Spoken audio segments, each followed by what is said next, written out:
Hey amigos, ¿qué tal? ¿Sabías y este es un problema, que la Biblia dice que la tierra estaba llena, cubierta de aguas, pero en el tercer día Dios sacó la tierra seca y la separó de las aguas? ¿Tú sabes qué pasó? ¿A dónde mandó Dios esas aguas? ¿Qué hizo Dios con esas aguas? Bueno, quédate aquí, continúa viéndonos para que esperes la respuesta, que es muy interesante, no solo de esta pregunta, sino de otras curiosidades que a continuación voy a presentar.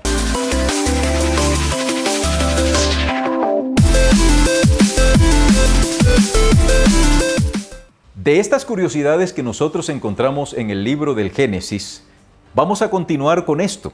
Resulta que en el capítulo 1 y el versículo 6 dice de la siguiente manera: entonces dijo Dios, haya una bóveda en medio de las aguas para que separe las aguas de las aguas. Esto es una fraseología un poco confusa. Simplemente lo que Dios, a través de Moisés, nos está diciendo es lo siguiente. Vamos a suponer que las aguas en estado gaseoso, el agua en estado gaseoso, es esta mano mía izquierda boca abajo. Bien, estas son las nubes. Esta es el agua en estado gaseoso. Las aguas en estado líquido son esta mano mía mirando hacia arriba. En el momento en el que Dios está creando, las aguas en estado gaseoso y las aguas en estado líquido estaban tan unidas que no había forma de separarse, estaban allí. Pero viene Dios y por su palabra les dice a las aguas que le obedecen: sepárense. Y las aguas comienzan a separarse. Y las nubes se van hacia arriba y las aguas que están abajo pues no se pueden mover porque están allí. Se separan. Y en ese momento, este espacio que hay entre aquí y acá, lo llaman bóveda celeste. Esa es la aparición del cielo.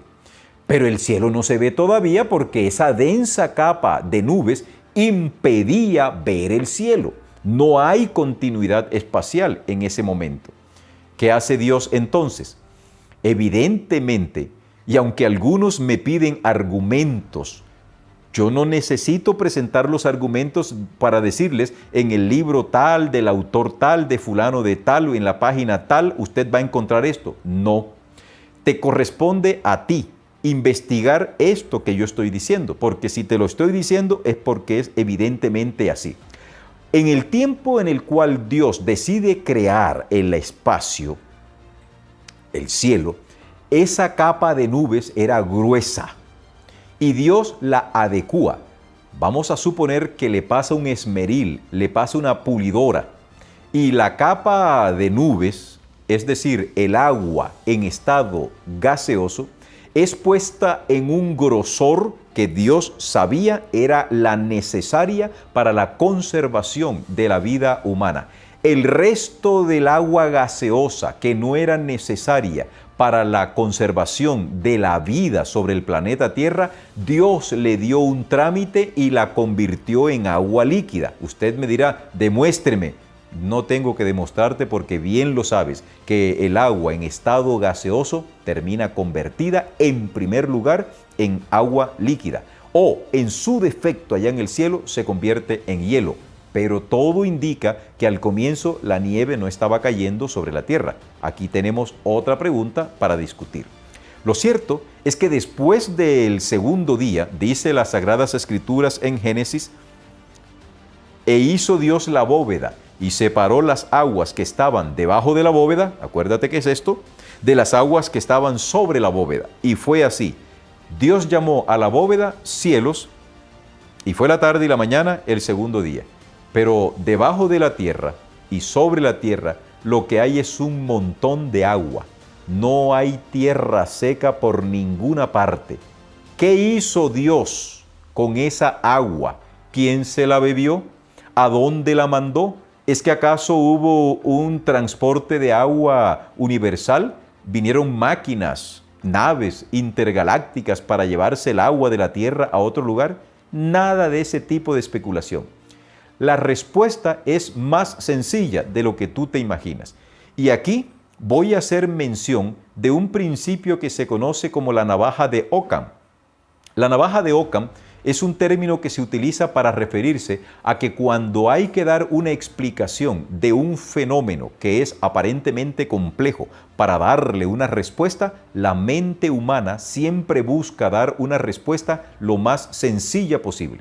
Por ejemplo, cuando usted está viendo una bandada de pelícanos, de ánades, de petirrojos, cualquiera de estos pajaritos o de estorninos que hacen su migración huyendo del invierno para ir a tierras cálidas, usted ve esa cantidad de millones de animalitos, de aves que van volando. Si usted se pregunta, bueno, ¿y esos animalitos por qué están haciendo esto? ¿Cuál sería la respuesta que nosotros daríamos inmediatamente? ¿Por qué están volando? Uno diría, están volando porque quieren conocer otro lugar o están volando porque se están desplazando para otro sitio. Esa sería una respuesta fácil. Lo mismo ocurre en el caso de ¿qué hizo Dios con las aguas? La respuesta es facilísima.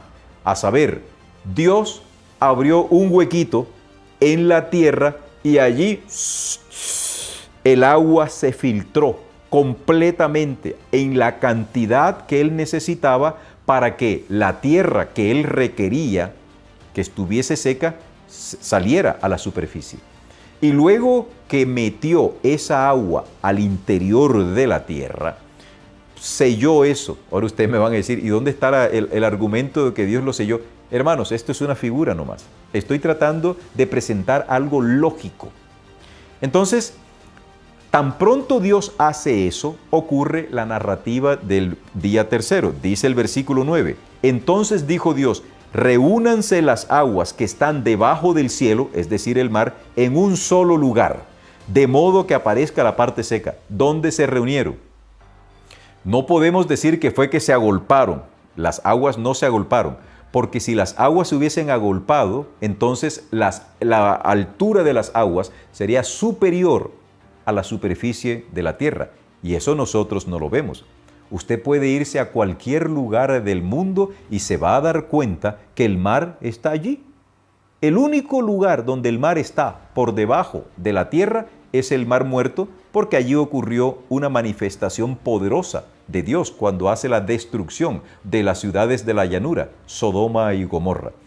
Pero todo el resto del océano está a nivel del mar, a tal punto que nosotros utilizamos la expresión 0 metros sobre el nivel del mar, porque el mar está a nivel de la tierra. Entonces, si las aguas no se agolparon, ¿por qué el texto de Génesis dice, reúnanse las aguas que están debajo del cielo en un solo lugar, de modo que aparezca la parte seca? Y fue así. ¿A dónde se fueron esas aguas? Al interior de la tierra.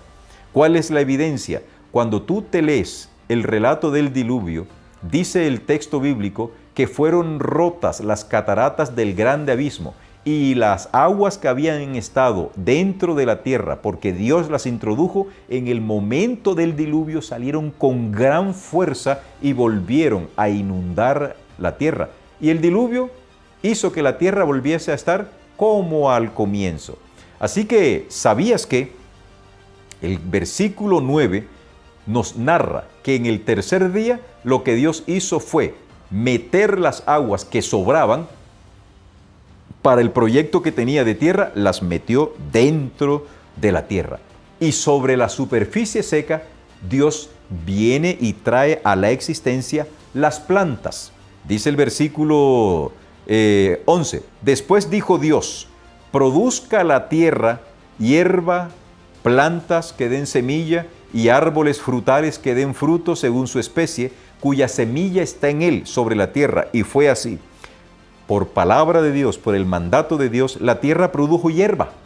Usted, si hubiese estado en ese momento, ve cómo la hierba va creciendo, los árboles se van formando, las frutas van saliendo. No me pides argumentos, porque eso es por fe.